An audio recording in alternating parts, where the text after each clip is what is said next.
Okay, hello everyone, welcome back. Today we are going to be talking about cover and all the different types of cover. So first off, let me just go ahead and kind of list them off and explain what they are, and then after that I will get into more how to use them a bit better. So, the first difference in cover that I'm going to explain is binary cover versus variable cover. This is a term I made up, so don't expect to see this anywhere else. But basically, binary cover is solid cover where you're either covered by it or you're not. And then variable cover is something that has gaps in the cover. So even if you're completely behind the cover, you can still get hit. Good example I have here is playing on screen in Kings Row, those railings, because you can actually shoot through those, but you can also shoot the railings themselves. So it provides some cover, but not total complete cover. Alright, so the next one is vertical versus horizontal cover. So the thing to understand here is that cover is a game of angles. It's the angle where you can see as much of the enemy as you can without the enemy seeing as much of you, or limiting how much you can be seen while still seeing them. So the way this works for vertical versus horizontal is high ground. It's when you're higher than your enemy and there's something that's blocking horizontally you or part of your enemy. Yeah, basically that.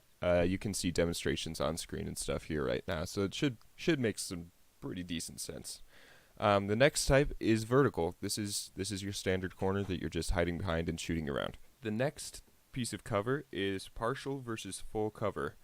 This may not make total sense because a lot of the cover you can use and like partially expose yourself, but that's not what I mean. What I mean here is partial cover is something that doesn't completely protect you.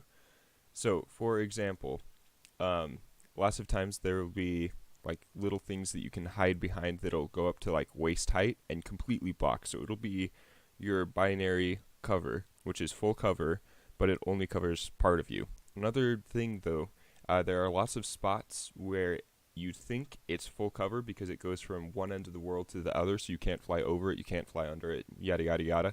But it's actually not. Like, for example, this clip here in Kings Row, Fair can actually fly over this building, so it's actually partial cover, not full cover, because it doesn't go from world boundary to world boundary.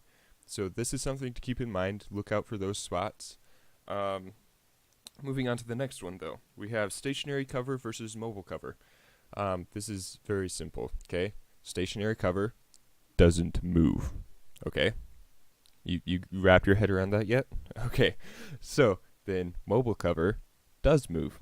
The biggest piece of mobile cover there is the payload.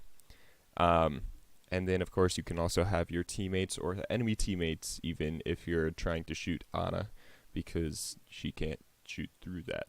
But the biggest one that I'm going to be talking about here is the payload, because it moves. And if you don't pay attention to that and don't watch that it is moving, you can have a bad time. Here's a clip demonstrating that. In the first clip here, Lucio is just sitting still next to the cart, and as soon as D.Va hops out of the contesting area, the cart starts moving, and the bomb blows Lucio up. Where if he had moved with the cart, he would have still been out of line of sight of the D.Va bomb and would have survived, like this.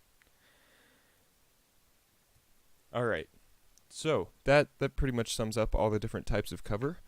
I hope this information proves useful to you, or at least opened your mind to different ways of thinking about cover and how to use it. Another thing to keep in mind here with this cover is that you can have combinations of these. The most common one you will see is high ground with railings. So that would be your horizontal variable cover. Yeah. Take this as you will. Do your best to use it, and just keep in mind the different types of cover. And yeah, I hope you guys enjoyed. If you did, if this helped at all, or if it sparked some sort of new way of thinking, or made you want to go look at the different maps and check for all those different buildings that you can fly over that you thought you wouldn't be able to, go ahead and leave a comment and tell me which one it is or whatever and yada yada yada. Yeah, I'm rambling. Okay, I will see you guys all later. Peace out.